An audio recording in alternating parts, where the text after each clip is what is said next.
So the title of the lecture starts with ethical choices of healthcare practitioners about future children, and then we've got that's the topic that interests us, that is young adult dystopias, and it tells you a lot how the lecture is going to be structured. So first we go through certain theories and background, and later on we look at two, we can call them series or cycles, I will explain later, of chosen young adult texts.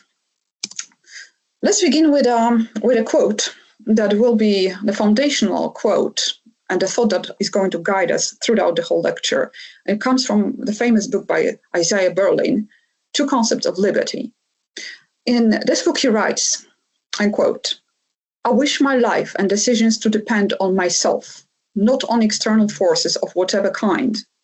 I wish to be the instrument of my own, not of other men's acts of will. I wish to be a subject, not an object, to be moved by reasons, by conscious purposes which are my own, not by causes which affect me, as it were, from outside. I wish to be somebody, not nobody, a doer, deciding, not being decided for, self-directed and not acted upon by external nature or by other men as if I were a thing or an animal or a slave." I draw your attention especially to those final words, a thing, an animal, a slave. They're going to come back in our dystopian narratives. Now, let us go off Liberty by Berlin, and let's move on to the social context. That is also important to know before we embark on the analysis.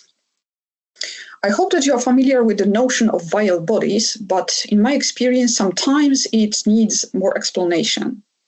The notion of vile bodies, actually, I take from Le Corps Vil,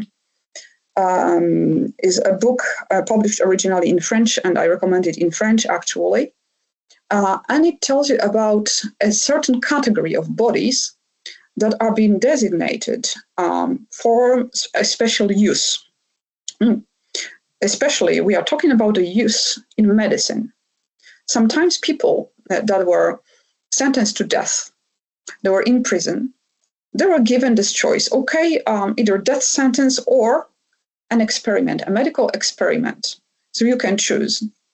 There were also other types of bodies, so not only the prisoners, but also those that were disabled,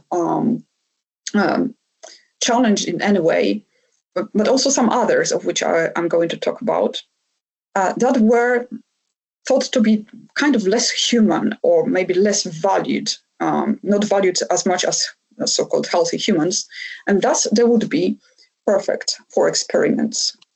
Also, sometimes I have to give justice to the experimenters. We've got bodies that are our own, and we can experiment on ourselves, and this book, Le Corps Vil, also treats upon those experiments, but this is not the topic of our lecture today. The second book that gives you insight, and if you are interested in more of the same but in reality that I would recommend, is a book entitled Against Their Will, The Secret History of Medical Experimentation on Children in Cold War America. Since we are talking about children and the books we are going to talk about are also about children, it is vital to know that actually they echo some of the cases of medical experimentation on children that were obviously illegal, but they went on unchecked, together with the infamous experiment called the monster experiment, the monster study by Wendell Johnson, who induced stuttering in otherwise healthy children. Finally, there is one of numerous books, we could name numerous books on dark medicine, which treat on the unethical experimentation on certain designated people, in here mostly prisoners in the war camps of the Second World War, mostly, but also how this kind of thinking relates to the experiments and how can it be connected to experiments we've got now, not in wartime, but in laboratories. So this is the social context. The vile bodies that I mentioned are chosen by whom? By certain groups of power, so various groups of power, which deny you your self-ownership and other human rights. Self-ownership, just to remind you, is your right to your own body, is your right to not be made a slave, Nobody can, for example, buy you or sell you because you are your own. This is a very complicated right. Just to mention that and to signal that the discussion is very difficult in here. But in general, those people who are designated as vital bodies are denied self-ownership. Who does that? People with power who have dominant social role, and they decide who is less worthy of those rights that we've got. So, for example, those vital bodies are corpses, are live animals currently, are humans that are deprived of their humanity by a master status trait. For example, master status trait is something that defines you, the dominating trait that is imposed on you by the society, like a prisoner, a person of color, can be a slave, or a mentally ill person, as I mentioned. Now, my field is biotechnology mostly, so I'm dealing with artificial life, so-called A-life, with a question mark. So my question mark concerns the fact that this artificial life that is created in laboratory increasingly poses us ethical problems as far as experimentation. We can't experiment, obviously, on persons of color, as slaves, disabled people, right? Prisoners, children, but maybe future children, artificially created beings, who knows?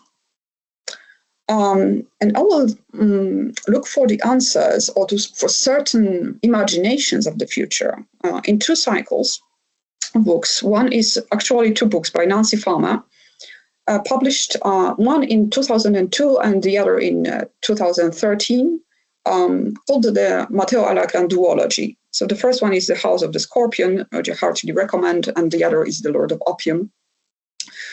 A sequel to that. I will be dealing mostly with the first volume, but later on I will pass to some cases that appear in the second one.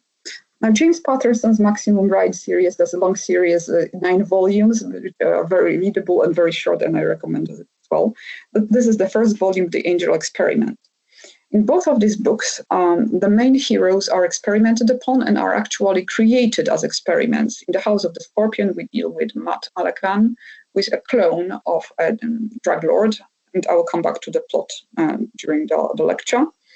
Now, in James Patterson, in Maximum Ride, the main hero in Maximum is created as an avian. And an avian is a kind of a being that is created to be able to fly. So she's got wings. She's got pneumatic bones, so she's actually able to fly, and she lives in a flock with other children who also have wings. There is also another group of children that are hybrids, lupine hybrids, human lupine hybrids, and they are engaged in some kind of cruel war of survival. The whole point of the cycle, as the story develops, is that because of the climate change, the life on Earth becomes very difficult, and only the fittest will survive. So the point of this whole cruel game is to create the best genetic material to survive. All right. The questions that emerge from those stories and from the current research in biotechnologies are the questions that I want to ask before we continue. One is about the medical ethics relating to those challenges that are posed to traditional models of ethics that we face in general from the side of criticism of Enlightenment humanism. Is definitely we need to rethink our anthropocentric stance towards the environment, towards the earth, animals, also to other beings. So definitely the question of human and anthropological crisis comes into the forefront. Then the question that we can ask is about professional ethical models. So what is this? What is suggested in these books for professional healthcare practitioners? Do they show positive doctor-patient interactions or rather negative? As you can imagine, these are dystopias, so we will be more on the negative side, but maybe, and I hope that the answer is yes, we can learn something positive as well. I have chosen those books actually because I could have chosen anything within post-humanities, but in those cycles, we actually do have the interaction between healthcare practitioners and those children that is very prominent to the plot. Finally, what really struck me in both of those narratives is that they propose actually the juxtaposition of veterinary ethics with medical ethics. And it is a very intriguing, from a point of view of ethicists, is a very intriguing proposition, and not to say scandalous proposition, to think of humans or even post-humans in terms of animals. But there are certain insights that veterinary ethics brings to the discussion, and we'll see that in conclusions. To explain some of the notions that I'm going to refer to, first of all, artificial life is a concept that is taken from the Routledge Companion to Literature in Science, precisely from essay by Johnston, who defines artificial life as new and non-natural forms of life brought into existence through external and technical means, at least initially under human control. In general, in the debates I take part in, artificial life would be limited to something completely lab created. But in here, I'm going to extend this notion. I'm going to use this artificial life concept to cover also people that are modified with nanotechnology, clones, and human-animal hybrids. It draws our attention to different types of life. And I think that Johnston's definition might be lacking a little bit, because it poses a kind of a false divide between what is natural and artificial. So on the one hand, we've got natural humans and artificial humans. But it works very well for fiction, because it introduces yet another fault line, yet another dichotomy and conflict that is so natural to the plot construction. Finally, it brings to the forefront the question of teleology of biotechnological artifacts. That is the question, to put it more simply, what is the purpose of artificially created life? Again, in bioethics, we claim that whatever is natural has its own telos. Whatever is artificial has a telos that is inscribed in them by humans. But what of clones? What of artificial life, completely artificial life, that we create? Does it have its own purpose, or maybe it has a purpose that is imposed upon it? And not to give you an impression that we are just talking about fiction, I wanted to show you two pictures of recent experiments. One picture is from Smithsonian Magazine and shows you a mini brain with eyes, light-sensitive eyes, that has been grown in a lab. Those experiments with mini brains were broken at a certain point because of the electric activity of those brains that would be similar to a newborn. But this is a very vital problem. What to do? Do they develop consciousness, etc.? Do they see with those eyes? And the second one from Nature, Japan approves first human-animal embryo experiments from 2019. So this is only to show you that those texts talking about human-animal hybrids are not entirely science fiction. So the question of having children that are artificially created or that they are hybrid is something that might well become reality. Now, do we have any preparation for that? When you think about medical practitioners, not to mention ourselves, do they have any preparation to deal with those dilemmas that I signal, to deal with this question? Okay, is it a thing, or is it an animal, or is it a human, or what is it? How do I approach it? What are the rights, etc.? What is the telos, ontological stages? And my answer is not necessarily. We don't have the solution. There are some attempts. Rossi Braidotti develops post-human ethics. Now, Maria Puig de la Bella Casa has published a book on matters of chaos, speculative ethics. There is ethics of uncertainty that helps us, guides us through situations in which uncertainty is high. And there are models through which you can go and choose the path, but again, you land with more uncertainty. The ethics of complexity is also something very fresh, and it should ideally guide you through complex systems. So it is derived from the theories of complex systems. Unfortunately, in this case, and not only in this case, the systems are highly complex. So basically what it tells you is that there is more to that we can see. Actually, there are too many factors to consider. Now, how does it help us to develop professional ethics for doctors who are going to deal with those children, for nurses who are going to care for those children, other health practitioners who are going to care for those children? So how does it impact professional ethics? How does it help? The chief notion, the chief value in professional ethics in code of conduct is care. But as is well encapsulated by de la Bella Casa, on the first page of her book, very first page, what is care? Is it an affection, a moral obligation, work, a burden, a joy, something we can learn or practice, something we just do? Well, there are questions and there are no answers. We can try and pursue all of them, but what I propose is that we can derive some of ideas of what is care, how to extend this care to different humanity from fiction, and especially young adult fiction. As I mentioned, in both of those books, we deal with nurses. And I'm not sure if you are aware that nurses have their own code of conduct and their own issues. And they frequently suffer from lack of freedom in their choices because there are doctors or patients or families that tell them what to do. They depend on the institutional values, mostly like economy. So, for example, they are impacted by phenomena like understaffing, the routinization of care. They are bound by multiple loyalties, like loyalty to the patient, to the leading physician, the employer, etc.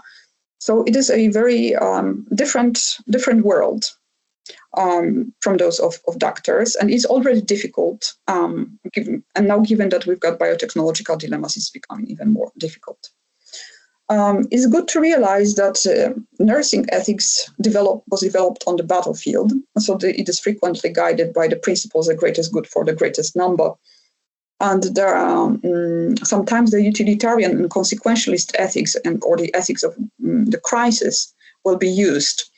And obviously, we've got countermeasures, like, for example, we've got the Nightingale Pledge or the Code of Ethics for Nurses that would try to, counteract this degeneration into the ethics of crisis that would, for example, put the patient as either ally or enemy. So imagine the situation in which you identify somebody as an enemy and you don't give them proper care because they belong to a different camp. This is not all. In medicine, we've got already existent many medical biases. In the context of those books, what is important is to know about speciesism. So it's conviction that our species, the human species, is the best species in general. And obviously, this implies that I will be caring more for our own species. That's only natural. There are also no or very few legal guidelines that would regulate working with artificial life. So there is very little regulation to help us. There are no courses, as far as I know, and I work in one of the groups I work in is about teaching healthcare professionals. And as far as I know, nobody talks about that. Nobody talks about emerging forms of life because this is not like the first necessity. So if you don't have courses, if you have those biases, and if you have your own ethics that is developed for a kind of a different context, how are you supposed to act? Where do you draw your morality from? What do you base on? And usually, narratives and fictions and imaginations underpin the morality. At the Future of Morality Forum in Poznań, we talked about the irrational sources of morality, and we agreed that the morality of the future probably will be based on narratives, myths. And that's why it's so important to study them. In the cases I'm talking about, the main narrative is bioalarmist rhetoric. So posthumans, post-beings are usually represented as monsters or inhumans or potential enemies, and it is typical for fiction for adults. It has been changing, that's true, but it has been changing much more swiftly in fiction for young adults, and that's why they're so relevant to serve as empathy narratives that teach us how to interact with those newly created beings. Now, A-life ethics, as I mentioned, could base on something that we already have. You've got bioethics, right? We already have codes of conduct that could serve us. However, in relation to A-life, the values are absolutely violated from the start, like when we talk about informed consent, respect for persons, autonomous agency, protection from any type of harm, the right to end the procedure at any moment, and the protection of privacy. Every single issue out of these is violated at the very moment we create artificial life. So bioethical model, obviously the traditional model does not work. Artificial life obviously doesn't have a say, doesn't have any voice in whatever is done to them. And the harm they suffer is not taken into account, because who is more important, the creator, the owner, or simply natural humans? Whoever is a natural human is more important than the artificial human. The images that we derive from fiction, if they are based on horror and thriller images, they provoke strong anthropocentric bias in handling new life forms. And this bias actually provoked by fiction will be also seen in the narratives that we are going to. So now for the narratives. The Matteo Alacran duology, as I mentioned, the titular hero, Matt Alacran, is a clone. He's a small kid who lives in the land of opium, a fictional land that is located at the Mexican-American border. And it is a fictional country. Actually, we can call it a narcotopia because it is ruled by a drug lord, whose name is also Matt Alacran, but he's known as El Patron. And he donated his tissue somewhere back in the past to supply himself an infinite source of organs for transplantation, harvested from those clones. So you can imagine that he's got like a clone factory. He's got medical facilities in this country of opium with the best medical professionals. And they are tasked with growing clones, and they are grown in various ways. The Matt Alacran, so the main hero, is actually, he thinks he's a normal boy. He's completely healthy. He's just a small boy living with his nurse, we could say, or with his caretaker, Celia, in a separate house. Later on, he moves to the White House. It's called the White House, the main mansion in the land of opium, and lives with his original. And everything should be fine, but he discovers that he's not like the others. So he's got a tattoo on his foot saying there's a property of Alacran estate. And then he discovers that he's a clone, so he's kind of a difference. He's treated differently, and I will develop on that. He's treated differently than others. And also at 14, he's supposed to donate his heart. And when he discovers that, he starts to fight back. And there's part 2, so you can imagine that he managed to escape the dire fate. The clones in this land are seen as animals and embodiments of evil. There is a very strong religious bias in this novel, and they're seen as beings without a soul. Yeah, so they are either evil, completely evil, or they are animals. There are also political and economic contexts, and the ethnic and cultural biases of the Mexican border that come into play in the narrative. But I leave it to your curiosity to pursue. Now, the level of care that is extended towards clones, because some of the action takes place in medical facilities, is dependent on the level of the clone's initial damage and its final destination. So, for example, if the clone is disabled, it's treated as a creature rather than a patient. So, an artificial life as such is not getting professional care at all. And if it is intentionally created as disabled from the start, it's even treated as a thing. So they are treated, those clones, as either objects of horror or pity, or they're just hopeless cases. So you would just waste your care on that. Obviously, disability studies and mental illness studies would bring a lot of light to this discussion. I would like to show you as a quote. It is very long, so I will start with the middle. And this is a situation in which Matt Alakran, with his fully human friends, natural humans, finds himself in a medical facility, and they find a boy, a thing, thrashing on a bed. Yeah. And Tom, a friend of Matt, says, "It's not a boy," Tom says scornfully, "it's a clone." Matt felt as though he'd been punched in the stomach. He'd never seen another clone. He'd only felt the weight of hatred humans had for such things. He hadn't understood it because, after all, clones were like dogs or cats, and humans loved them. If he'd thought about it at all, he had assumed he was a pet, only a very intelligent one. Matt became aware that Maria no longer held his hand. She'd shrunk against Tom, and he had his arm around her. The creature clone had regained its energy and was screaming again. Something about the children terrified it, or perhaps it was terrified all the time. His tongue protruded from its mouth and drooled saliva down its chin. So you can see that in this passage that there are many echoes of mental hospitals, especially traditionally conceived, also from fiction, also from horror imagery as well. And that this clone on the bed is actually a thing. It's not a boy, not even a pet. It's just a thing that is there and is waiting for the operation, can only scream. Now, where are the nurses? You would expect some nurse. So there are caretakers, as mentioned. They are filling the post of the nurses, but are unqualified, and they're full of prejudice.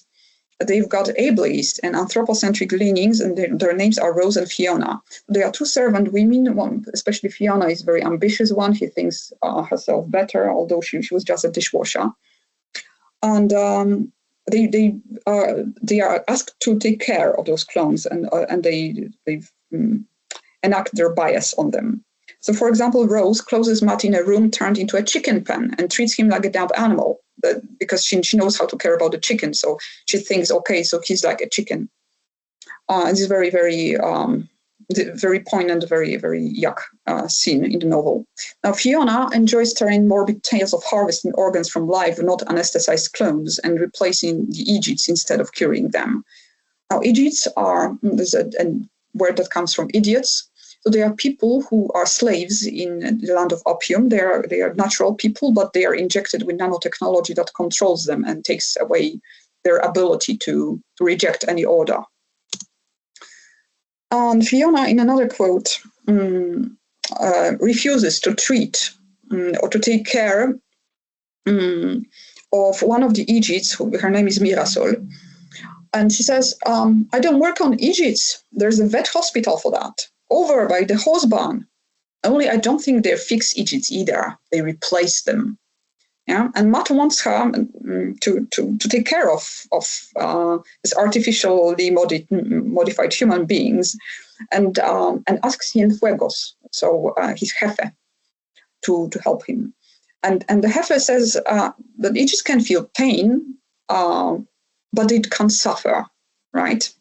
So they don't think about it. Yeah, to suffer implies emotion, he says, and Egypts don't have that. So you can see how biased this approach is. Now it is very curious that those nurses, those would-be nurses, are so negatively portrayed.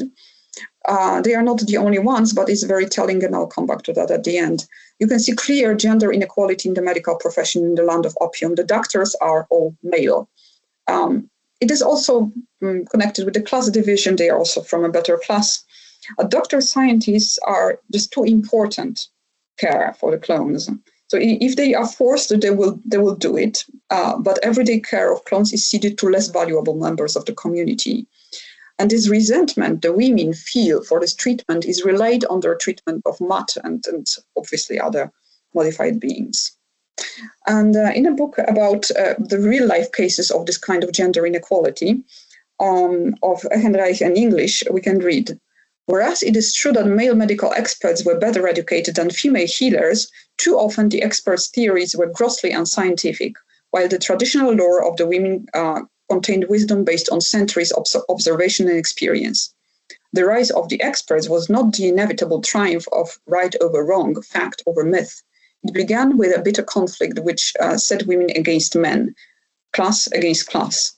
Women did not learn to look to an external science for guidance until after the old skills have been ripped away, and the wise women who preserved them had been silenced or killed. And it is very visible in Nancy Farmer's narrative, this kind of approach. People modified with nanotechnology, as we mentioned, are either animals, that they are treated by vets, or machines, so they are replaced. The healthcare system in this land, dystopian land, is unequivocally abusive, corrupted, and the only care that comes must come from outside of it. And there are characters like Tamlin, like Maria, whom I mentioned, friend of Matt, and Celia, the original caretaker, who are deeply connected to nature. So Celia is, for example, a curandera, so a wise woman. And their connection to nature perhaps helps them to extend those feelings towards plants and animals to a clone. So connection with nature would signify a better connection to post-humanity. Now, animal ethics is something that is usually not applied to humans, but sometimes in those cases that are presented in the novels, it seems a salvation. The animal status is better than simply a post-human, because if you're an animal, at least you've got a kind of care. Yeah, the status of a machine doesn't give you the right to care. Now, Matt said that is not an animal. However, by law, he's considered livestock because he was gestated inside a cow. And obviously, cows can't give birth to humans. So how do the characters go about it? A nun, so Artemisia, who's, let's say, moderately positive character, believes that animals are just as good as people, so you have to take care of them. So it's an interpretation of Franciscanism. However, at the same time, both Artemisia and Maria believe that Matt doesn't have a soul, so he can't go to heaven, and that all animals are like that. So his status is somewhere in between animal and something they don't know how to name. Now, when Celia points out to Matt at a certain point that one of these Aegis I mentioned, the Mirasol, cannot love him back because she's modified. So it's a waste of time. He says, that would be true if Mirasol were a real person, but I've decided that she's a pet. People keep all kinds of things, dogs, horses, cats, even fish, so I can keep her, He learns that if he can function in the society, it's better for him to be a pet or a kind of bioeconomy. So he and others are only property. And in the cycle, he's going to fight back against the system. In the Maximum Rise series, so to move on, Maximum is titular heroine narrator. And I mentioned that she has been modified to fly. Throughout the novel, she is hunted by scientists who want to destroy her, use her for further experiments, and eventually that's even more horrible, make her reproduce in an effort to create a better human race. So it comes towards the end of the cycle. Now, there are various cases in the cycle. Some of the children are experimented upon as embryos. Some are grown children that are kidnapped and they are experimented upon. And those characters have superhuman powers, but also have many developmental issues, special needs, like, for example, malfunction of gestational tract, or blindness, for example, as a result of experiment. And many experiments in the facility, medical facility called school, fail, and the patients are actually, they're called patients, but they're kept in cages or dog crates at this medical facility. And the medical staff is even worse than in maternal duology. So they objectify those patients. They don't care for their consent, don't account for any suffering they might be feeling or experiencing. Doctors try to keep them in place, to study them, and they want to study them, not cure them. So there is no mention of any care towards curing. If there is any kind of care, it's towards study. And here we go back to those studies that I mentioned, the monster study, for example. The chief of the experiment is the father of the heroine, Jeb Batchelder, is an abusive father scientist. He's got two of his children modified and sets one against another. And is absolutely biased. Another male character, Dr. Gunther Hagen, is a forsworn transhumanist who injects his enhancement serum into unwilling subjects, so also children, to forcefully create a superior breed of humans. And his name is, borrowed by from the medical, let's say, businessman, the one who created the exhibition that you might have seen, Body Worlds. Now, healthcare, in the face of the crisis in the dystopian world of Maximum Right series, that you know that there is a climate change and whatnot, it succumbs to the crisis ethics reduced ad absurdum. So the idea is to save humanity by experimenting upon them, but those experiments actually target humanity. Yeah, but in the end, Gunther Hagen creates a breed of horsemen, like the horsemen of apocalypse, who are issued to the world to just kill off those that are unfit for the future. Now, help in this case, in this abusive, completely dystopian world, the help that those avian can count on is provided by a veterinarian. Dr. Martinez, A.A. Martinez, she concentrates on the patient, and the good of the patient is of primary importance, whatever the stages of these patients. She believes that animals should be included in the same kind of care humans receive. And she notices that this classification and chipping people, like those kids are chipped like animals. So the ways we do that is very similar to the way of controlling animals and other life organisms. And that she challenges those predetermined categories that we put them into. And in one moment, she extracts the chip from Maximum. And there is a scene in which children are hunted and she gives them protection. And there are people that visit her and ask her, has she seen anything out of normal, anything unusual? And Dr. Martinez obviously knows what they mean, that, kids with wings, it is unusual. But she says, I'm a veterinary surgeon. Tell you the truth, I usually don't look at my patients' owners much.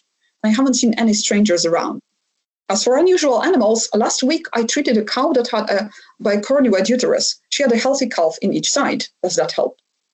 And you can see that again, a cow comes back as a mother. So she speaks of a cow as if she were talking about a mother giving birth to twins, right? So for her, the stages of animals and those children with wings is actually similar. So she doesn't see anything wrong. And a little spoiler, Dr. Martinez is actually the mother of Maximum. Sorry for the spoiler, but I had to. Now, A-life in literature, like in real life, as you see, originates in military and scientific contexts. So they would be subjected to this kind of ethics that is developed in those contexts. So avians, clones, in other books, biosins, uplifted animals will be objectified. And they will be looked at with this disinterested medical gaze that Michel Foucault wrote about and that we thought that we got rid of. We haven't got rid of, really. It only shifted its focus. So we've got new contemporary via bodies, or such theses we could see in this cycle of books. Now, veterinary ethics is also problematic, just like animal ethics, because normally it is not extended to humans, and it would be in bioethics. That's absolutely no. That's a heresy. But in those books, you see that veterinarians or people that are close to animals extend better care towards post-humans. So in veterinary ethics, you can have two stances. We've got the stages of animals as property, so they have no say, no legal rights. But you can have either a garage mechanic model or the pediatrician model. So in garage mechanic, you treat those animals as completely replaceable things. And you only ask the owner. And in the pediatrician model, you actually treat animals as children. So obviously you can contact them, and you have to take into account their caretaker stance and will. But in the end, it affords a certain kind of approach, a certain type of care that can be extended to the subject whose status might not be so clear. The question we could ask at this point, are humans the only persons? And obviously you know that no.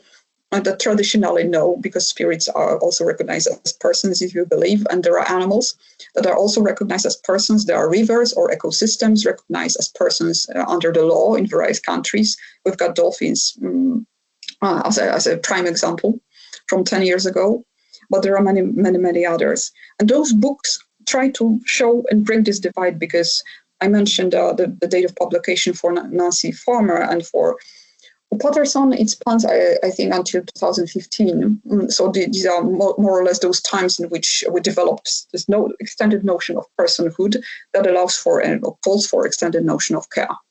Now to conclude, and there are large conclusions. First of all, what strikes me in those books is that characters that are worthy of more attention as far as new models of ethics actually act against scientific practice outside the system, contractual ethics, religious teaching. So they break multiple traditional models to do something good. And Juan Carlos Ispizua,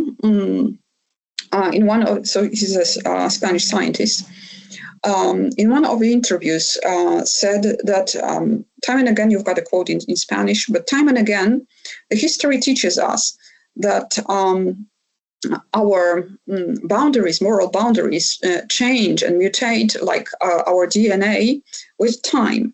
And what yesterday was unacceptable, sometimes might become acceptable in time. Hoy ya forma parte esencial de nuestras vidas. So sometimes something unthinkable now is normal.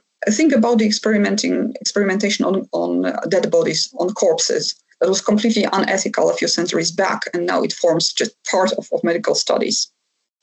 Now, anthropological failure here in this context can be considered as a failure to recognize all people and their bodies, whether they are indigenous, black, female, queer, disabled, or child, as fully human. And in this case, you can see, obviously, the bias against children as well. There is also a false dilemma, I think, between a full recognition of entity's personhood and its full denial, covering the gray zone between a human and an object. So there must be something in between this full recognition and full denial. And those young adult texts show you that there is a gray zone, or there is a certain in-betweenness that we should try and define, or at the very least relate to. Dr. Martinez, I mentioned, so the veterinarian, and Celia, the curandera, establish relational ethics with A-life, so they develop a relationship. In Dr. Martinez's case, it is not so obvious or clear because she's got this selfish gene interest, parental investment, let's say, in maximum. Although for the most part of the series, we don't know that, but it's kind of clear from the plot. Now, what are the grounds on which this relation can be built if people are not related? Is it a question of individual virtue, moral training, religion, profession? So how do we do that? Now, Celia, as a curandera, is taught a more holistic perception of nature from the start. So this might result in more humane treatment of A-life forms. A practice outside the system, within the realm of alternative medicine, has perhaps prepared her for dealing with alternative life forms. It is never explained in the books, but it's a conclusion that you can draw from the narrative. The curious thing about Celia is that she's got this connection only with mud and with Egypts, so the nanotechnologically modified human beings, no. So there is more to the story of Celia. Now, Dr. Martinez, as I mentioned, has her own selfish gene interest in helping and protecting Max. So it is also not such a black and white case, and it's not so easy to learn from her. Now, I believe that both of those characters share one thing, that is, they have the understanding of their own dignity. So I am conscious, I respect myself, as a professional, also healthcare professional. And this feeling of dignity, that respect for oneself, allows them to recognize the dignity in another being. And it is the source of their care. So that would be the thesis I would pose at the end of this talk. When we look at those ethical models that emerge from those books, we could say that it's best to bet for some kind of animal ethics. Now, veterinary and animal ethics can go beyond the notion of a person or a human and can demonstrate the possibility of care extension towards non-human beings. So rather than techno-ethics, maybe some kind of animal ethics would be helpful to up a bit our ethical competence. Definitely what emerges from both narratives is that a life should not be humanized. We should accept that it is different, it is other. We will never fully understand it, so it will forever be for us in a kind of a gray zone. But it doesn't mean that we should not care about them, right? Especially if we create them. Another point concerning the topic in those books is a very disturbing presentation of healthcare providers. So as much as those young adult dystopias are helpful as empathy narratives, I'm really disturbed to see how especially the nurses are presented. They are presented as nameless mass at best. And at worst, when you think about Fiona and about Rose, they're incompetent, they're malicious, they're full of envy towards male doctors and scientists, and they take out this anger on the children.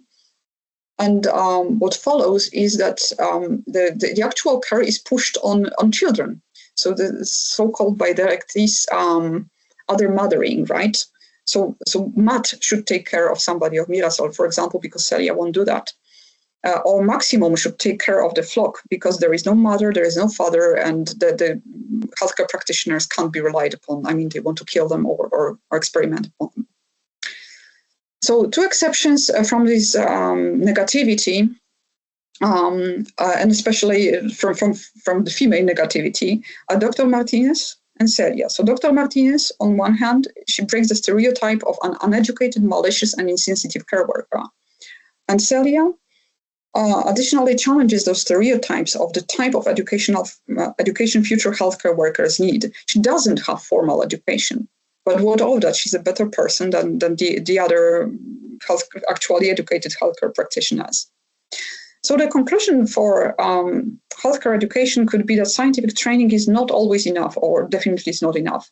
Conversely, it may result in prioritizing institutional and utilitarian approaches I mentioned, whereas sensitivity training would allow medical professionals to build relations and extend care over the hardwired biases and varieties of the so-called yak factor, so something to the repulsion we feel towards something that is not us. Thank you for your attention. Thank you, Anya. Thank you so much for this fascinating, but also, I would say, disturbing talk. And of course, I'm talking about the content of the books and the theory. And I'm pretty sure that we all have tons of thoughts now and probably tons of questions. So I would like to remind you that if you have questions, you can post them in the meeting chat. And of course, if you don't have access to the meeting chat, you can just raise your little digital hand and you can just ask your question using your little digital hand. I think that everyone has to think it through, really, because I think that your talk was just so rich, and so nuanced. And I'm talking about the theoretical nuance and also the analytical nuance. So I'm still processing it. Yeah, I see that Sylvia's webcam is on, so I assume that Sylvia has a question. Yeah, right? Yes. That's the question I feared. That's the question I feared. Okay, go ahead. Okay, Sylvia, go ahead. No. Yes, thank you, Anya. Thank you for your lecture. I was really impressed. I mean, by the how far we are in our researches and how interesting they both are. I research on the small little passages in some books, and you have this embracing overview of humanity, I would say. Now the question is, I think, would you agree that we have now faced a kind of aporia, we are deadlocked in terms of language, that we cannot, not to stigmatize the new beings, yes, how to talk about them, not to stigmatize them, how to would you agree that we have to, rewrite the definitions with which we describe people, animals, clones, or that that the books reflect this aporia? Am I right to assume? Yes, I know that you know the Matteo Alacran duology, because we worked on that at some point together. So you remember, that's a spot-on question. Thank you so much. And this is also what emerges from my classes with students, that we can't arrive at a proper definition even of human person, body. We don't have, even not only students, but experts. When I ask the range of experts in the field, and I don't know, so I'm asking, so how do you define a body? They can't answer. And that's a failure, what you mentioned, that's a failure of our language. Now, I can't answer the second part, so how to overcome this aporia? I have no idea. I'm not sure we need new words, but new definitions, definitely. A couple of years back, actually, Professor Ashek told us, okay, so if we are talking about this anthropological crisis, we need a new Kant. So somebody of this format to rewrite our thinking. But in fact, this is what is happening. Now we are at the moment of the criticism of the current discourse. If you know Francesca Ferrando, she's talking about this kind of irrelevance of discourse to our contemporary times. Everybody says, okay, that's irrelevant. And myself, I also would say that's irrelevant. But do we have solutions? For now, I haven't heard any good solution. Because every definition is trying to draw this otherness under the human umbrella. And in some other dystopian books, like in Neil Shusterman's Unwind Dystology, we've got a character who can be drawn. He's completely post-human, but can be drawn into the community, provided that he behaves as a human. So he must be human. In the end, he must be human. So maybe we should change our humanness to include more. I don't know, it doesn't answer your question, so, but thank you. That was a fascinating, spot-on question. Yes, thank you. Thank you, Anya. Yeah, thank you for this question, and thank you for your answer, Anya. I also think that the question is, and your talk and the books, I think that there's this additional layer, of course, connected to identity politics in general. So the question about words and naming things, I think that is a much broader question. How should we refer to different parts of identities? So I'm thinking about performativity, of like gender, and the liminal nature of identity, like even ethnic identity, national identity, and so on. Oh, we have another question. C. Spencer, please go ahead. Hi, sorry, it's really, really noisy here, so I hope you can sort of hear me. But I just wanted to say thank you so much. That was really, really fantastic lecture. I've also got a chapter in the Healthcare and Children's Media book.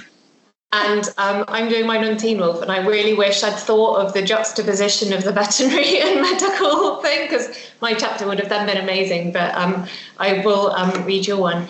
But in my work, I take a care ethics approach and a relational approach. And it really made me think of what you were saying at the end about, and the question we just had as well, about what's this new language where we're not, the words themselves and concepts aren't imposing a hierarchy already before you even get to talking about things. I was reminded of Eva Kittay wrote an article called The Moral Significance, I think, of Being Human. And it basically made this argument that our ethical responses to other people start in the relationships we only have because we're human. So like you only have certain relationships because you're humans. Like you only have you have a relationship with your mother, or the person who takes care of you, or the person who you take care of. And that really made me think of that. So I'll definitely go back and look at that again. And I was also really interested in your concept of dignity and care, and how and sort of the recognition of others' suffering and empathy and trust, the sort of debates around empathy and trust and dignity and sort of what role they have in care and including healthcare as well. I didn't know if you wanted to expand on that a bit more, or you're doing more work on that, because there's so much more to do in this field. Sorry, I've rambled on for ages, but thank you for this comment, and I'm looking forward to reading your chapter. Thank you for the comment on ethics, because it actually comes back in some other contexts I work in. It also comes back in the debate about dignity of data. So the digital bodies, how do we treat them? Yeah, exactly. Again, there is a debate, and there are no clear guidelines. I don't know. Maybe you know more about the dignity of data. But for now, the problem is only notice. Okay, so is this data that is sensitive? Does this data or does this digital body possess a certain dignity? Does it carry a kind of dignity, or especially the data that relate to genome and to those informations this information that is part of this of our DNA? How should this be treated? Does it have personhood? For now, this is very fresh. Because what we mentioned about self-ownership, right? I can't sell my body, etc., etc., because it's not sellable. That's ridiculous. But what about the data? Can we buy the data? How many copies can we make of them? So definitely, on the one hand, we either need to extend the notion of dignity or to rethink somehow this notion of dignity. Or we have to decide that the data, for example, does not carry the dignity. I believe that it does. In a certain sense, it does, because it forms part of our somehow extended body. Like we've got this body that is sprawled around because we've got our genetic material all over the place with the hair we lose, for example, or the minuscule parts of the skin. We also have this kind of extension towards the digital world in which we store the data about us and about our families. As far as the dignity of posthumans, I had only one very serious attempt at defining dignity in the posthuman context. We did it with a colleague from Spain, and we applied the double concept of dignity. So on the one hand, the internal concept of dignity that we've got that allows us to form ethical stances towards posthumans and posthumans towards us, because not necessarily they would want to suffer us on Earth like those horsemen of apocalypse. But on the other hand, there is the second part of this dignity is the dignity in the material sense. Understood as living on the not on the threshold of the dignified life, but above it, right? That you've got certain rights, material rights, and that should be considered. And we arrived at that, so the double concept of dignity, and then we faced a wall, actually. So we haven't moved from there, but it's yet another concept that either we take for granted and we don't discuss, or when we discuss, it doesn't lead us. It leads us very far. However, I still believe not only in those narratives, but in general in life. But if you do not respect yourself, and if you do not recognize your own dignity based in something, how will you recognize the dignity of another? So that would be the answer I could give you for now. It's imperfect, I know. No, it's brilliant. Thank you. Thank you for another wonderful question and another wonderful answer. And now I have even more thoughts. And also I would like to highlight the fact that your talk has made me rethink certain theoretical, concepts, and I really appreciate how theoretically sophisticated your talk was, and also your answers have been so far. So I'm just thinking about all of the entanglements and similarities between different theories, and how unprepared we are, to handle what was happening now and what will, continue happening. But the good news is that everybody has a say now. So if you've got a solution, a proposition, or whatever, everybody is invited to contribute to the debate because we are all in this together, right? Yeah. And I was also thinking about childhood and, the definition of the child, what does it even mean? Who is the child? What is the child? So can you say something more about the way children per se are depicted in these books? Are there any biological children and do they interact with these human? I don't have the, vernacular even. You know what I mean? So the better option for you to study would be Mateo-Alacran duology, because there are actually biological children, natural children, especially Maria. Maria is Maria Hernandez. She's the daughter of government officials who are connected to United Nations, and she lives in the so-called White House. It's so ironic that we've got this White House in the middle of opium state. And she forms a kind of connection with Matt. I think that they could be a couple, but not necessarily, because she's still biased. She professes this kind of Franciscanism because she's very religious. She is brought up in Catholicism, but she believes that she should be good to animals, and this is how she treats Matt. The portrayal of Maria, I would say, in the book is rather, very simplistic, very, very typically girlish, if there is anything like typically girlish. She's like a small, satire on a small girl that is brought up in a convent, and has all her mind full of ideas on how to treat others, to be a good person, to be a good woman. I'm not sure if she learns anything throughout the narrative. I mean, her portrayal is not very sophisticated. I prefer how Matt is portrayed as a clone. Very mature for his age, definitely very mature, and very sophisticated in his thinking and trying to make way between all those notions. So he says a real person at a certain point, a real person for him is a kind of a criticism. It's better to be an animal or a pet, but because real people perform certain crimes even by standards. Then again, we've got Tom, and Tom is a bully. Also presented very simplistically, and bullies Matt all the time. So there is interaction, and there is also in, I think, the Lord of Opium, the character called Bicha, and he's also a kind of a clone, and they have interaction with Matt, but he's not so smart as Matt.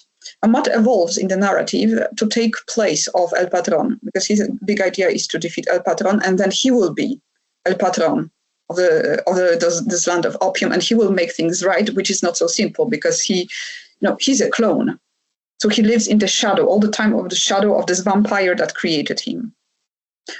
There are also children in a factory that are slaves, and that are forced not only to labor but to some kind of self-criticism every day. They're also modified. And there are only glimpses of them. But Matt does have interaction with them. Overall, in all those interactions, Matt comes across as the most, as the best character we can identify, the most mature person, actually. Now, in Maximum Ride, not many children, actually. There are more interactions with adults, so it is strongly this dichotomy. The interaction is within the flock that works as a family, like extended family. The children are not related, mostly not related, but they form a family on the basis of their fact that they have wings. And their only meaningful interaction, I would say, is between them, the avians, and erasers. So erasers are those human lupine hybrids. And they are locked in eternal battle. So the erasers, when they see avians, they are bound to attack, and avians don't fight back. They would be too weak. And one of the characters, those hybrids, the wolves hybrids, is Maximum's brother, Ari, that was rejected by the father. the son that didn't work out, so he became a wolf, and he's trying to win his father's favor all the time, trying to kill Maximum and envying her. So that's very, dystopian. Sounds really interesting. I definitely have to read these books now. Really. Yeah, both have translations. Definitely, you can read the translation into Polish of Maximum Ride. This is a good translation. As far as The House of the Scorpion, I don't know if it is good. I haven't read the Polish version. The first book is translated definitely. The second one, yeah, but probably the books not. are labeled in English, aren't they? Yeah, obviously. Mm-hmm. Yeah. Because he also mentioned Spanish, so I assume that maybe there are also some. Yeah, and it is another interesting thing in both books that you've got those Latino characters that are usually better. Yeah. Like Celia we've got, and Dr. Martinez in the second book. Yes, which made me think of racial/ethnic dynamics in North America, and many different things. Okay, we have another question from our dear friend Anastasia Lanovich from the University of Florida. Anastasia, the floor is yours. Hello, it's so good to see you. And I so enjoyed your talk. It gave me so much to think about. And one of the things that made me think about was something that Mateusz mentioned about the entanglements of different theories that appear in the course of your thinking. And as I was thinking about your concept of vile life, I was also thinking about Giorgio Agamben's concept of bare life, which he developed in part in response to the Holocaust and in response to Auschwitz. And so I was wondering, to what extent do these books, even as they prompt us to think about the present and about the future and about our categories of language and our categories of thinking about the human or about life, how much do they also perhaps either implicitly or explicitly think about the past and about precedents in earlier historical precedents in thinking about concepts of life, concepts of the human, and the way that they've been troubled? Mm-hmm. Okay. So basically the question is, do they fall back on some kind of theory? Is there some theoretical background in the author's preparation? Perhaps, or even are there any kinds of moments where they reflect on past instances? For example, Henrietta Lacks or experimentation on children that you mentioned earlier on in your talk. Do they give any sense of how they're drawing on the past and past historical incidents in order to think about the future or the present? Mm-hmm. Okay. All right. I think Nancy Farmer's books are more informed, if I were to choose, because Patterson's books are more sensational. And in Nancy Farmer, we do not have a clear reference to the past, and a past and a historical past that I could think of. I'm thinking about one room in the White Mansion that is full of historical artifacts that were gathered. And there are some references to the Second World War, but they are very scantily used. So it is not very significant to the plot. Obviously, El Patron lives very, very long. He has had many transplants, so he has seen the past century. And at a certain point, we'll learn about his life story. But what is important in his life story is rather his status as a very poor guy who didn't have enough to eat, and his family died, etc. So this is this kind of a sad story, personal story, and it is mostly bound within the conflicts of the American-Mexican border and the ethical issues that are there. So, for example, we've got bioethical issues that are there, like, for example, selling the blood for blood transfusions. It happens quite often, from what I know, for rejuvenation technologies. But not necessarily, those books do not necessarily fall back on anything that was in the past. I'm also thinking about religious references in the book and the role of Catholic religion in the land of opium. So maybe in here we could search for some kind of ethical model or ethical preparation or reference towards death and life and definitions of what counts as life and what doesn't. But it is always troubled. It is ever troubled. The religion doesn't give, so this institutional religion doesn't give anything, any support. Now, in James Patterson's books, they are sensational, as I told you, and definitely, when you read them, you've got this feeling that they were inspired by the cases of children being kidnapped and experimented upon. So this is a study that could be made. A comparison of those unethical experiments, let's say in the 60s during the Cold War, as I mentioned, there were many of them.